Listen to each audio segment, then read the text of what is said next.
Learn about another voice and culture of Taiwan with We Love Hakka. 现在就让我们一起加入客家风情，大家来讲客家吧。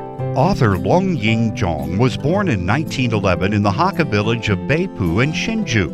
In 1937, Long's Japanese debut novel won the 9th Annual Choice Award from a popular Japanese magazine at the time.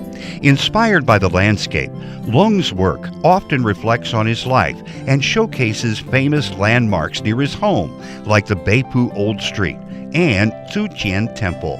He served on the Taiwan Literature and Art Association Committee and was an editor for Literary Taiwan and Taiwan Daily News.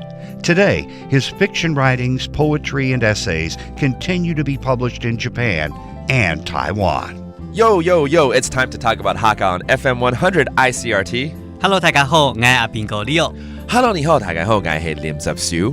Sometimes Leo takes us to the nature. Sometimes he teaches us proverbs. Sometimes he becomes a chef.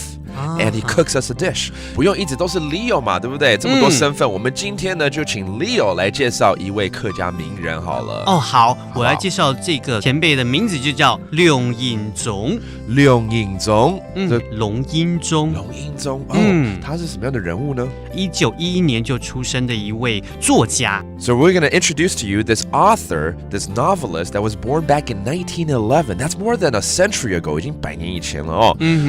这应该算是日据时代了哈。对对，所以他一开始是用日文、日文来创作的。Because this person was born in 1911, that means he went through the Japanese occupation era. Therefore, his first writings were actually in Japanese. 但后来大概在1980年左右呢，他开始就转作用中文来开始创作。好，那顺便教中文、日文怎么说好了。中文叫中文，中文 ，okay, that's Chinese. And then 日文，日文，日文 okay, that is Japanese. Can you tell us maybe some of his more famous works? 可以跟我们介绍他比较有名的一些作品吗？他最有名的一个作品叫做《出游木瓜树嘅小鎮》。木瓜是有木瓜在里面吗？对啊，那个书名就叫做《只有木瓜树的小鎮》。Okay, one of his most popular books is actually about papaya, 木瓜but it is literally titled A Town That Has Papaya.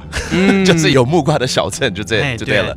If you have time, go check it out. It is very, very well known. And for this guy, again, his name is Long Ying-zong. Long Ying-zong. Long Ying-zong, and he's the pride of the Hakka culture. That does it for today's talk about Hakka. 什么大家？俺是谁张磊了。客家风情由客家委员会监制。We Love Hakka has been brought to you by the Hakka Affairs Council.